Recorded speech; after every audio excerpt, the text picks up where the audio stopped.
David menghela napas panjang. Sebenarnya bukan itu jawaban yang ingin dia dengar. Tapi mau gimana lagi? Apa yang dikatakan oleh Dania benar. Dia tidak pantas menanyakan hal itu saat ini. Ya udah, ayo kita berangkat. Nanti malah kesiangan lagi, ucap Dania. Wanita itu lalu beranjak masuk ke dalam mobil dan diikuti oleh David. Mereka pun berangkat menuju ke makam yang ada di kampung sebelah. Dalam perjalanan menuju ke makam, Dania selalu terdiam. Entah apa yang dipikirkan oleh wanita itu, hanya dia yang tahu. Kenapa kamu diam aja, Dan? Apa ada yang mengganggu pikiranmu? Tanya David sambil terus fokus menyetir. Tidak, aku hanya mengingat masa kecilku, ucap Dania berbohong. Entah mengapa Dania teringat tentang Nyonya Asti yang sejak persidangan sampai sekarang tidak pernah lagi datang menemuinya. Jangankan menemuinya, telepon pun tidak. Oh, aku kira kamu sedang memikirkan Nyonya Asti. Soalnya dari raut wajahmu terlihat sekali ada rasa sedih bercampur kesal. David melihat ke arah Dania sekilas dan kembali lagi fokus menyetir. Dania terdiam. Dia tidak tahu kalau David ternyata sangat mampu menebak isi hatinya dengan baik. Walau begitu, tentu dia tidak mau mengakuinya. Buat apa aku memikirkan wanita itu? Wanita yang udah meninggalkan aku dan ayahku demi laki-laki lain. Demi kebahagiaannya sendiri, dia rela mengorbankan aku yang sangat membutuhkan kasih sayangnya saat itu, ucap Dania. Tanpa terasa air matanya meleleh membasahi pipi. Merasa kecewa, sedih, kesal dan juga rindu pada sosok Nyonya Asti bercampur aduk dalam dirinya. Dania mengusap air mata secepat kilat saat mobil yang mereka tumpangi sudah sampai di area makam. Mereka berdua pun segera turun dan berjalan menuju makam ayah Dania. David dan Dania berjongkok di samping makam ayah Dania. Mereka berdoa dan menaburkan bunga yang udah Dania persiapkan dari rumah. Ya, Dania datang. Dania udah berhasil untuk mengambil kembali tanah yang ayah tinggalkan untukku. Ini semua berkat bantuan orang-orang yang sangat menyayangiku ya, ucap Dania sambil mengusap nisan ayahnya. Aku juga sudah bertemu dengan ibu ya. Dia sangat kaya sekarang. Aku tidak tahu harus memaafkannya atau tidak. Aku bingung ya. Rasa rindu dan juga benci yang ada dalam diriku sama besarnya. Air mata Dania akhirnya larut juga. Mungkin sekarang ini banyak yang menyayangi Dania, tapi bukankah kasih sayang keluarga itu tetaplah yang utama? Dania yang merasa hidup sebatang kara, walaupun masih memiliki seorang ibu saat ini, dan itu sangatlah menyedihkan.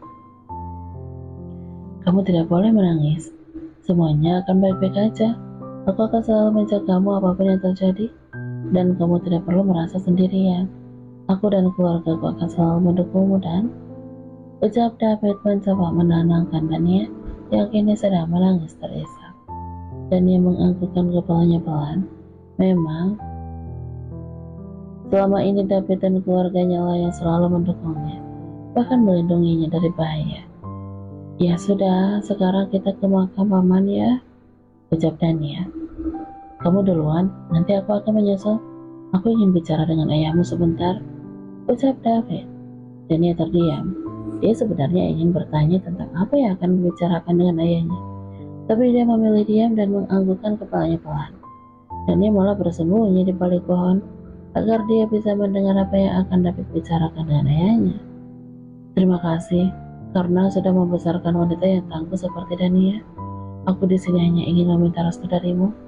Aku ingin menikahi anakku yang bagiku sangatlah istimewa, dan aku berjanji tidak akan mengecewakannya. David berbicara di samping makam ayah Dania. Lelaki itu berbicara seolah-olah yang dia ajak bicara itu adalah sekarang sudah ada di hadapannya. Aku tahu kamu kecewa dengan Nyonya Asti, tapi sejauh saya mengenalnya, beliau sangatlah penyayang. Aku yakin dia juga menyayangi Dania seperti ibu yang lain. Jika memang memungkinkan, izinkanlah aku untuk membuat mereka bersatu. Aku tahu Dania sangat merindukan ibunya, walau mungkin ada rasa kecewa yang terus menguasainya. Tapi rasa kecewa yang mendalam itu tidak akan membuat dia bahagia. Itu hanya akan menyiksanya, ucap David lagi. Sekarang aku pamit, dan aku berjanji untuk selalu berada di samping putrimu, apapun yang terjadi nantinya. Ucap David lalu segera beranjak dari tempat itu. David terkejut saat melihat Dania sedang menangis di bawah pohon. Lelaki itu pun segera menghampirinya. Kamu kenapa, Dan? Tanya David terlihat khawatir. Dania tidak menjawab. Dia hanya terus menangis.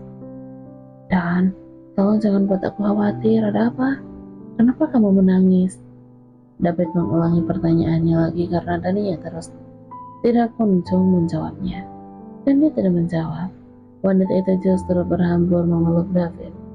Dia terasa begitu tersentuh saat David meminta restu kepada ayahnya. Dan dia tidak menyangka kalau lelaki yang ada di hadapannya itu sangat tahu isi hatinya. David terpaku. Jantungnya berdetak 2 kali lebih cepat saat dia memeluknya. Rasanya dia seperti mau pingsan saja saat ini. Maaf, Mbak, jangan berbuat mesum di sini. Nanti bisa kena tulah. Mending lanjut ke hotel saja. Tiba-tiba suara seorang laki-laki membuat mereka berdua tersadar setelah mereka sedang berpelukan. David dan Dania segera melepaskan pelukannya. Mereka berdua pun terlihat malu dan salah tingkah. Ayo, kita segera ke makam pamanmu dan pergi dari sini, ucap David kemudian. Keduanya pun melangkahkan kakinya menuju ke makam pamannya yang hanya beberapa meter dari tempat itu. Mereka berdoa di sana dan segera pergi dari tempat itu.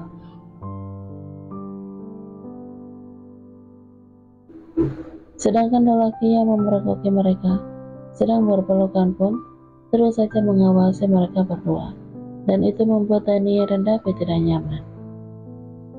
Jangan melihat kami seperti itu, Pak. Kami tidak berbuat macam-macam. Tadi aku hanya menenangkan dia karena teringatkan akan ayahnya, ucap David sedikit berbohong. Dia tidak mungkin juga bilang kalau Dania tiba-tiba memeluknya. Kalau sudah selesai, sebaiknya kalian cepat pergi, ucap lelaki itu lalu pergi meninggalkan David dan juga Dania. Mereka pun beranjak dari tempat itu, dan saat dalam perjalanan menuju ke mobil, tanpa sengaja mata David melihat seorang laki-laki yang mencurigakan. David pun membawa Dania masuk ke dalam mobil. David yakin kalau orang itu sedang mengawasi mereka. Setelah itu, David segera melajukan mobilnya menuju ke rumah peninggalan orang tua Dania. Sebenarnya David sedikit keberatan saat wanita itu ingin tinggal di sana. Dia lebih suka kalau Dania membeli rumah baru dan tinggal dekat dengan perusahaan.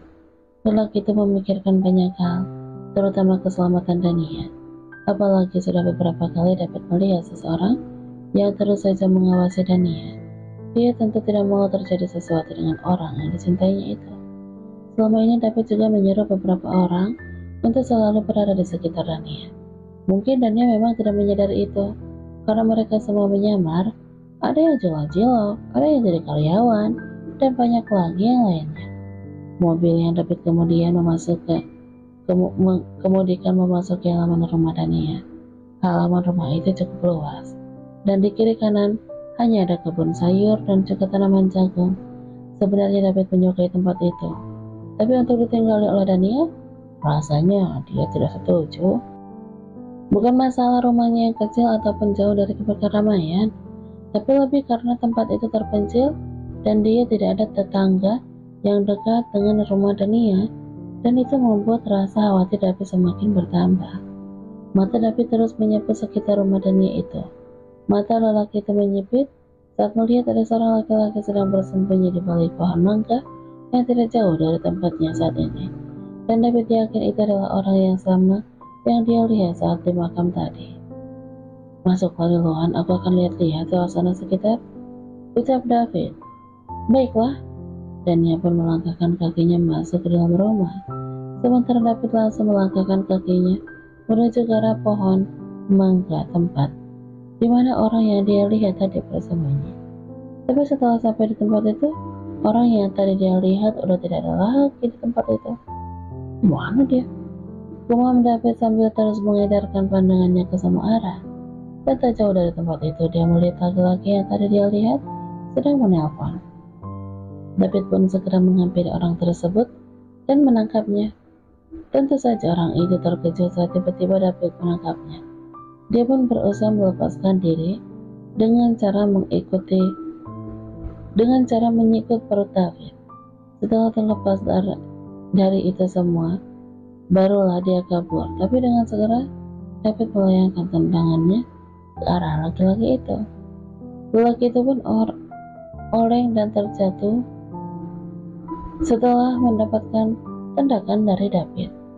Dan David pun tidak menyia-nyiakan kesempatan itu untuk segera melanjutkan melumpuhkan laki-laki itu. "Siapa kamu? Kenapa kamu terus saja mengawasi aku dan juga Dania?" tanya David sambil terus mengunci pergelangan laki-laki itu. Tapi lelaki itu tidak mau berbicara. Dia hanya diam membisu. "Jawab!" bentak David. "Aku tidak mengawasi siapapun. Mungkin Anda salah paham," jawab orang itu dengan nada santai. "Tidak usah berbohong. Apa kamu orang suruhan Marco?" tanya David lagi. "Aku tidak mengenalmu, dan aku juga tidak tahu tentang apa yang sedang kamu bicarakan." Laki-laki itu terus menjawab pertanyaan dari David dengan santai, bahkan tak ada kegugupan sama sekali dari nada bicara laki-laki tersebut. Saat David akan melayangkan pukulan ke tubuh orang tersebut, dia dikejutkan dengan kedatangan beberapa anak buahnya yang tiba-tiba udah ada di tempat itu. "Ngapain kalian kesini?" tanya David terlihat khawatir. Dia takut karena terjadi dengan Dania saat ini. "Kami melihat Anda sedang berkelahi di sini, jadi kami datang untuk membantu," ucap salah seorang anak buah David. "Bodoh, aku menyuruhmu untuk menjaga gadis itu, bukan untuk menjaga aku. Cepat kembali ke tempat semula," perintah David dengan nada kesal. "Tidak usah khawatir Tuan, Non Dania aman. Anak buahku juga sedang berjaga di sekitar rumah itu," ucap orang yang tadi sedang berkelahi dengan David. David menatap laki-laki yang ada di hadapannya itu dengan tatapan penuh tanda tanya.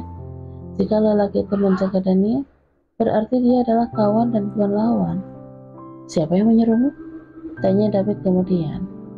"Nyonya Morgan," jawab laki-laki itu mantap.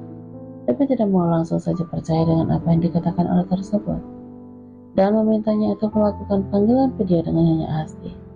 Lelaki itu pun menuruti apa yang diucapkan oleh David, dan dia melakukan panggilan video dengan Nyonya Asti. "Aku titip Dania, Dav. Aku tahu kamu mampu untuk menjaganya, dan Tante mohon jangan kecewakan dia jika dia menerima kamu nanti," ucap Nyonya Asti lewat panggilan video. "Baik Tante, tapi kenapa Tante tidak menemuinya sama sekali? Dia sangat sedih Tante," tanya David. "Untuk sekarang Tante belum bisa menemuinya nak, bukan karena Tante tidak sayang ataupun tidak rindu padanya. Tapi jika Tante menemuinya saat ini, akan ada bahaya besar yang mengancamnya," ucap wanita parubaya itu.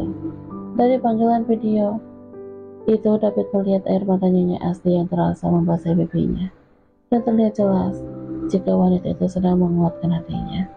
David menundukkan kepalanya, hampir saja lelaki itu ikutan menangis saat melihat Nyonya Asti yang sedang menangis.